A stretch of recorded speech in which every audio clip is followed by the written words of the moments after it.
Happy day, children. Today we are going to see Chapter 1, Chemical Reactions and Equations.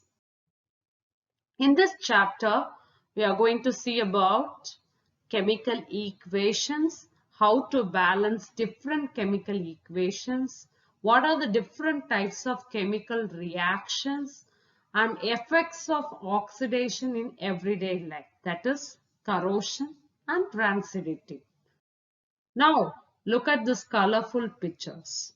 What do you observe from these pictures? Can you guess it? Yes. It is related to physical and chemical changes that is happening around us in our daily life. Correct. So look at the picture. First picture, what is that? Yes, it is boiling of water. Whether it is a physical change or chemical change, yes, it is a physical change. Now look at the second picture. What is this? Yes, it is burning of paper. Can you identify whether it is a physical or chemical change? Yes, it is a chemical change because after burning it changes into ash. That is completely new set of properties. Right, so it is a chemical change. Now look at this picture. It's colorful. Correct. So what is this? It is a burning of crackers. Whether it is a physical or chemical, yes, it is a chemical change. Very good. Next, look at this last two pictures. Among these two pictures, which one is physical? Which one is chemical? Can you identify it? Yes, first one, cutting of fruits. It is a physical change. Whereas, look at this. What is this? It is rusting of iron. So, rusting of iron is a chemical change. So now we have understood that there are so many changes happening around us and we are classifying it as physical or chemical changes. So whenever a chemical change occurs, so it will be combined by a chemical reaction. So in this chapter, we are going to see different chemical reactions and how to represent it in the form of chemical equations and replace with the formulas, how to balance the different chemical reactions, what are the different types. So this is the basic knowledge we are going to gain from this chapter.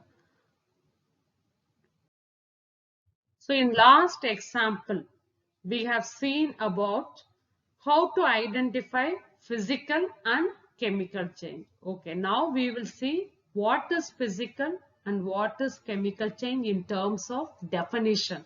So how will you define physical change? Physical change is nothing but no new substance will be formed. We can easily get back the original reactants or original substances. So these changes are temporary. Whereas in case of chemical change, when a reaction occurs, a new substance will be formed. So we cannot get back the original reactants. So that is called as chemical change. Okay, so how will you define chemical reaction? Chemical reaction is nothing but when two or more substances react with each other. It will form a new substance or new products. That new products will have entirely different properties from the reactants. So now we are going to see how to find out whether the chemical reaction has taken place or not. Look at the first picture. Okay, this is magnesium ribbon. So you can take a 1 centimeter long magnesium ribbon. When you introduced in the flame, you can see in this picture, right? It burns with a dazzling white flame and it changes into white powder. So that white powder is magnesium oxide. So magnesium, when it reacts with oxygen, it forms magnesium oxide. Look at the second picture. This is reaction of lead nitrate with potassium iodide. In one test tube, you can take a lead nitrate in solution. Another test tube, you can take potassium iodide solution. Now you mix both the solution, you will see the change that is taking place. What are the changes you are noticing? As change in color and the formation of the yellow precipitate. Now here I am introducing the new word precipitate. What is precipitate? Precipitate is nothing but insoluble substance that is formed. That is called as precipitation. Look at the fourth picture. In a test tube, we are taking dilute sulfuric acid. In that we are adding zinc granules. You can see the lot of bubbles coming out from zinc granules, right? So when zinc reacts with dilute sulfuric acid, hydrogen gases evolved.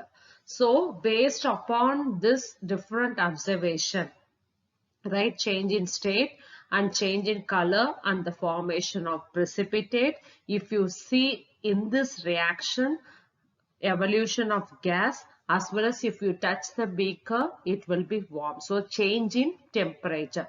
So based upon this observation, we can conclude that whether the chemical reaction has taken place or not.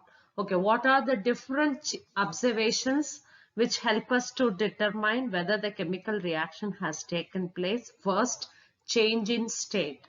Second one, change in color. Third one, evolution of gas. Fourth one, change in temperature.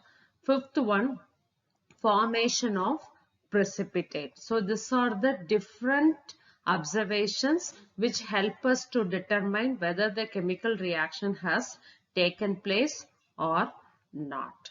So based upon the observation, okay, now we need to replace that chemical reaction in terms of symbols and formulae. We are going to represent the chemical reaction using symbols and formula. That is called as chemical equation. There are various rules in writing a chemical equation.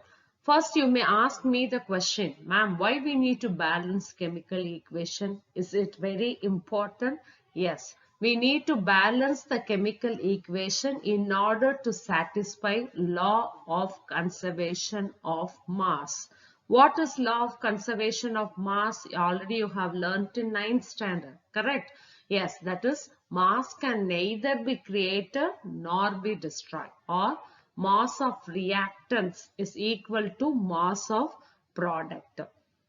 So mass of reactant. So you may ask me, ma'am, what is reactant?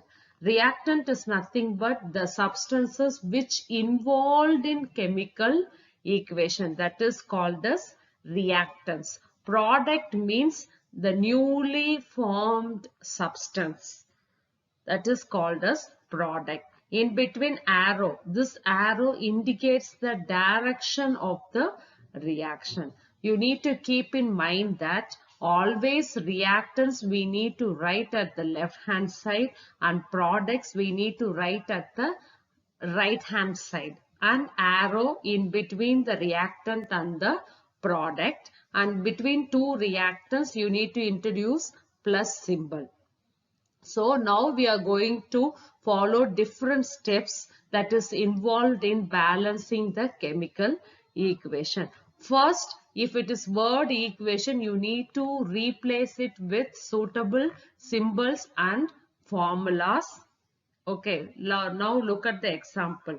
Iron plus water gives ferric oxide plus hydrogen. What is the first rule? You need to write left hand side and right hand side. Number of atoms present in left hand side and right hand side. Okay, first we will see iron.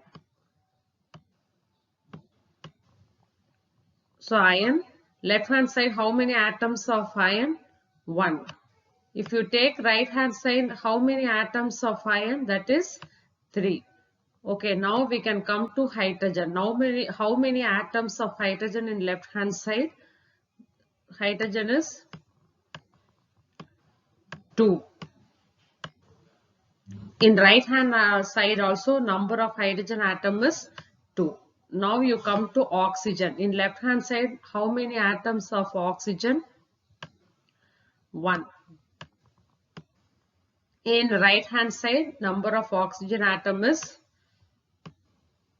4.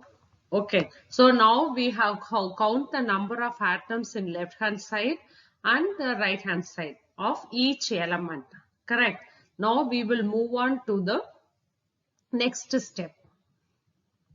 So third step in balancing the equation is we need to start balancing with the element that is having the maximum number of atom.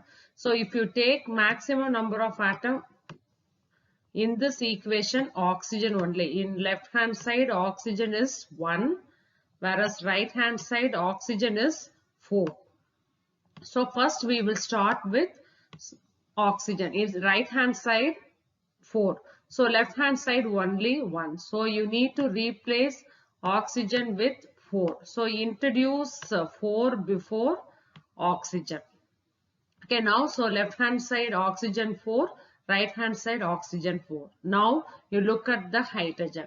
So before hydrogen was equal on left hand side and right hand side, both side 2. Now it is 4 2s are 8, 8 hydrogen. Okay, but look at here only 2. So you need to make it into 8. So we will introduce 4. So hydrogen also it becomes 8. Then we are coming to iron. Here iron how much? It is only 1. Whereas here only it is 3. Now you introduce 3 here.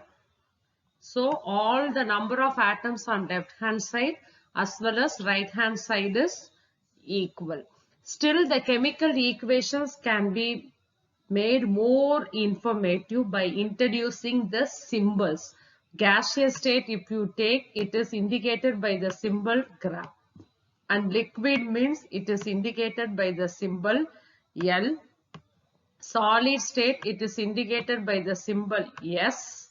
If it is aqueous solution it is indicated by the symbol AQ. And writing the condition. So above the arrow or below the arrow. You can say you can indicate like this. If it is on heating means you can indicate the symbol like triangle or heat. You can write the temperature either above or below the equation. So by using all these physical states we can make equation more informative. Thank you.